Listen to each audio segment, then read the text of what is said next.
Hello everyone, yan, welcome po tayo guys, no? Pinoy TV, no? Ayan, sa sulok man kayo ng mundo, Luzon, Visayas, Mindanao, at sa lahat ng kababayang OFW, yan, welcome po sa aking channel. Yan, panoorin po natin guys, itong issue ito, no? Ito yung ni-raid na pugo, no? Yan, pakinggan po natin guys, panoorin po natin, at grabe po ito, at talagang sobra-sobra po ito guys, no? Hindi lang ito nakikita at ngayon ito na nahuli ng kapulisan. Tingnan mo, mayroon pala itong mga torture dyan sa loob ng pugo na yan, at saka mayroong mga prostitute, no? Kaya yun, at pag hindi ka makabayad, grabe ito, talagang grabe ito. Pag hindi ka makabayad guys, gumagamit ka ng babae, yung mga customer nila, pag hindi makabayad yan, pusas ka dyan, at saka papaluin ka, padol-palo yan, ha. Kaya yun, panoorin po natin guys ang video ito. Yan, thank you so much sa bago pa guys, hindi pa tayo magkuhan. Yan, panoorin natin. At please don't forget to like, share, and subscribe po natin guys ang aking YouTube channel. Kita pa ang mga natuyong dugo at bakas ng suka sa pader ng kwartong ito. Bukod sa mga nakasabit na posas, may natagpuan ding mga yantok, baseball bat at taser.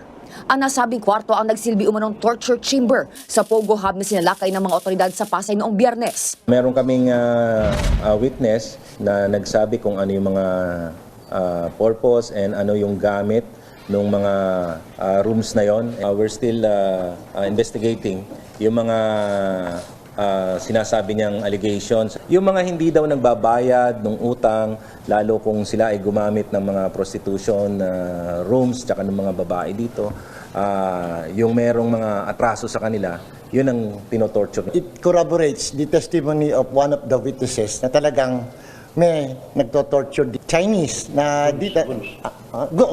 Sila yung mga tigabugbog.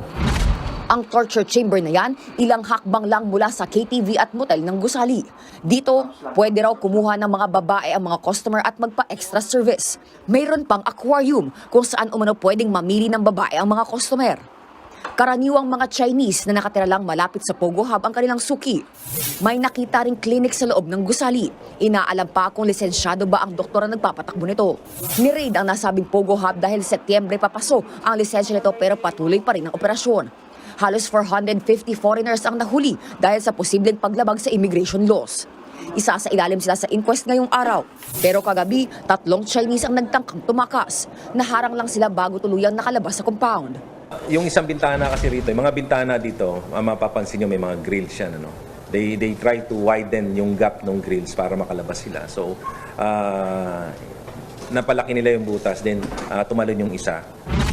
Kakasuhan naman ng human trafficking ang 5 dayuhan at 1 Pilipino na konektado sa Pogo. Base sa investigasyon, ang nasabing Pinoy ang nagre-recruit ng mga babaeng ipinapasok sa prostitusyon sa Pogo Hub.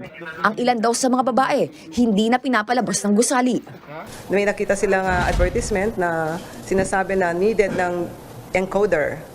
Pero nung actual nila pinuntahan, nalaman nila na ang magiging trabaho nila ayun nga, isa sa mga ipoprostitute dito. Nirerespeto naman ng hepe ng Pasay City Police ang kagustuhan ni Interior Secretary Benher Abalos na paimbestigahan ang kanilang hanay. Salamat guys sa inyong pagpanood sa ating pong video. Kaya please don't forget, like, share, and subscribe po natin guys. No? Yan, thank you so much and see you again. Yan sa ating next video guys. And bye-bye and God bless you all.